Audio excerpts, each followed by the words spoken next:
Hey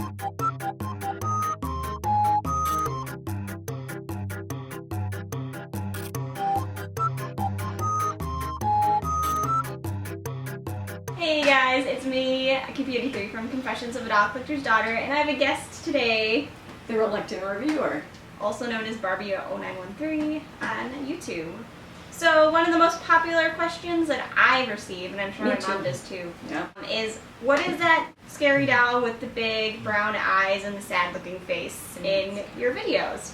And first off, it's not a scary little doll. It's a really cute doll. Its name is Little Miss No Name. Little Miss No Name is stamped 1965 on the back of her head. She came out by a company called Hasbro. You may know it. They made Jem and the Holograms and My Little Pony. And she is very much inspired by the 60s, and especially the keen, the large-eyed art prints from the 60s. The date on the back of Little Miss No Name's head says 1965. And that's pretty much what the internet says. Because of that, that might not be wholly accurate though.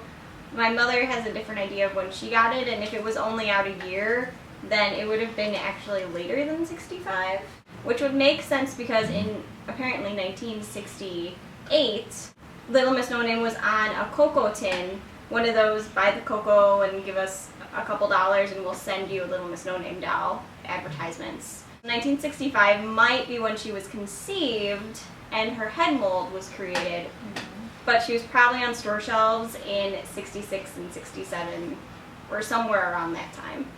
So Little Miss No Name is about 15 inches tall.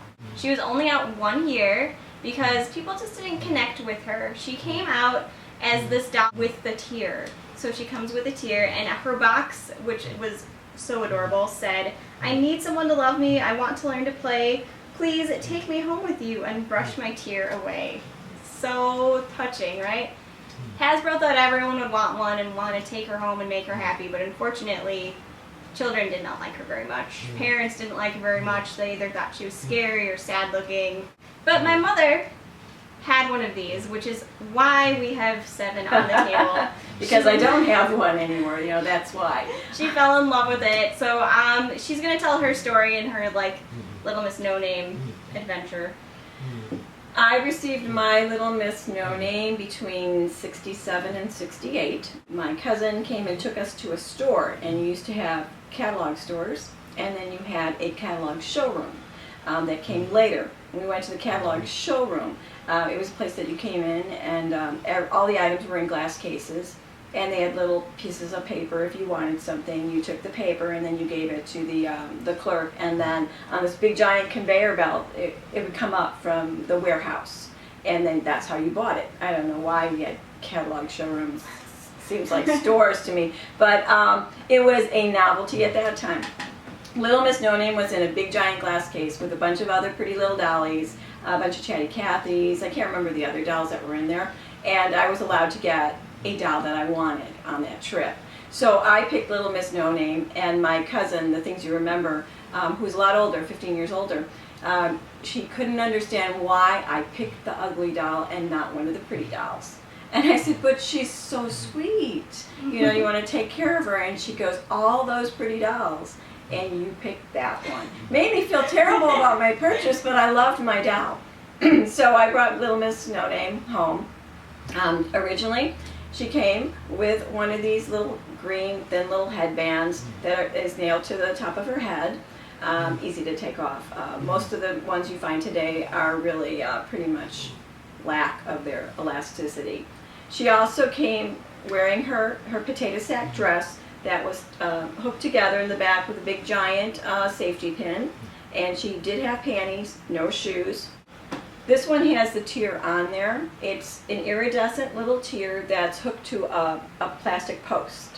Inside, on the doll's face, there's a little hole, and that's where the post goes in.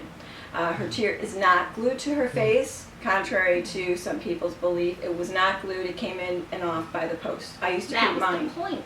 I know, you can make her happy again. So my tear always stayed in a jewelry box, my mom's jewelry box. She never wore her tear. But the reason I have an obsession with them is I gave up my doll when I was supposed to grow up. So I gave her up to a world's largest garage sale that was done in Evanston. Their very first year, my mom needed merchandise, and she said, well, you don't need your dolls anymore.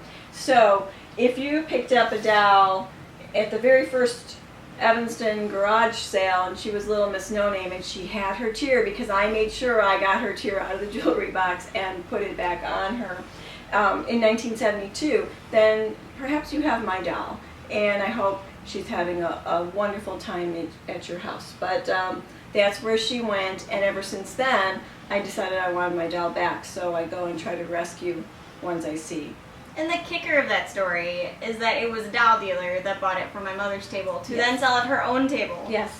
Bring your own merchandise. Sorry. She was in her early stages, and she went on to have her own store, and I did bump into her once, and I said, do you recall what you did with the Little Miss No Name you bought from the garage sale? And she goes, oh, that was years ago. I probably sold right then and there. So somebody has my doll, but she's not tagged in any way, but she did have her original tier. There are some dolls you'll see that you may not see a tier hole in, which for the longest time confused me a lot. But I think we may have figured it out this morning. So, perfect, right? Timing. So, some dolls will have a hole under their eye, so you can visibly see it's like half an inch under their eye. Some dolls, though, have it like in their eye socket, like right between the eye, the plastic eyepiece, and the right socket. underneath it. It's like right underneath it, and then the eyepiece went above it. That mystery is solved. I think so. I think they just, I don't know, maybe they spun the wheel or something and decided where am I going to put the hole, or they were doing them so fast that it didn't matter where they put it as long as they put it around the general area. So, Mother, what things did Little Miss No Name not come with? Or if you see something on eBay, what is blatantly wrong? She did not have a glued on tier. She did not have a glued penny to her hand, or a penny of any kind in her box. She had a really cool box, I will tell you that. It looked like she was in a storm. It was please rescue me, I'm homeless, I'm alone, which was the whole stint of why people said, oh, we're not going to buy a homeless doll for a child. I don't think she was homeless, she was just somebody to love. But she was also not made as a boy. You have to be careful that you don't have any breakage in the hips. Or bumps in the bottom of the foot. That's really kind of hollow there, so if it hits something, it makes a real big indent. But definitely check if you're going on eBay and buying one that the hips are okay and that they didn't re-glue something. There's a few potato sacks that people say are original that aren't. This is what it looked like. They're like bright orange. Yeah, or the pockets are totally different colors. No, not happening. This is what they look like. It oxidized. It oxidized, yeah, blonde hair, everything oxidized on it, right? And there are replacement tiers. A lot of those, they don't have a post on them, and they want you to try to find a way to fasten it on with glue. Now, I tried, because I've got kind of mix and match here. I mean, she has the teardrop, but her hair was terrible, so she got new hair. If I try to change the post and put it, the tier, and put it in a different doll, depending on how the hole is, it doesn't always go back in there, so I'm not going to force them through, but I've tried it with hers. Hers only fits her face. So. But the good thing is, if you see a sad-looking Little Miss No Name on eBay, and there are quite a few of them, and you can get it for a good price, you can reroute these guys. They're super easy to reroute. Here are a few examples of rerouted Little Miss No Names. Super easy. You can buy your hair at Dolly Hair or whatever doll hair provider you like.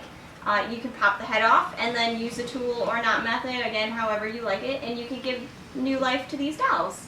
I personally really love seeing color on these dolls because Little Miss No Name only came out with a short blonde haircut. That was it. Their bodies are like this. You'll see this is the knob for the neck. Outfit-wise, you can find other outfits. If you don't want your Little Miss No Name to live in a burlap sack, you could totally get other outfits. Terry Lee is pretty much the same size as these guys. They should fit well. And also there's another brand. Curl. So you need the one that's for the 14-inch doll. And if it's not a baby-looking outfit, this was a Curl outfit, which is really cute. I don't understand how people could not have been seeing her and bought all of the ones that were on the shelf, because she's just so adorable, and like she clearly needs a home, and I and my mother will gladly give most of them a home. She, a lot of people use her for artistic reasons. There's one lady in Europe, I believe, that has tons of Little Miss No-Names, and she uses them for her movies. It's kind of neat. And then if you put her name in, you get nice things, and you get some people who use her in scary purposes, you know. Yes. But she definitely is a doll that has stayed with people, which is amazing for a doll that was only out for 1 year. There are dolls that are out for 10 that no one remembers 15 years later. People remember this, and it came out in the late 60s. So I definitely want to hear your thoughts on Little Miss No-Name. You can leave them down below. You can check out my blog and my Facebook under Confessions of a Doll Collector's Daughter. You can also check out my mother's YouTube channel. Say hello and subscribe. It is The Reluctant Reviewer under Barbee0913. This is why I keep her around. Oh, one note. If you have more than one Little Miss No-Name, sometimes it looks like her neck is leaning different ways. I don't know if that's from the years and the heat and however she was stored, but sometimes you might have one that's got a more tilted head. Example. Example. Yes. I hope you enjoyed this Little Miss No-Name retrospective. As I said, leave your thoughts down below, and I look forward to hearing them. Bye!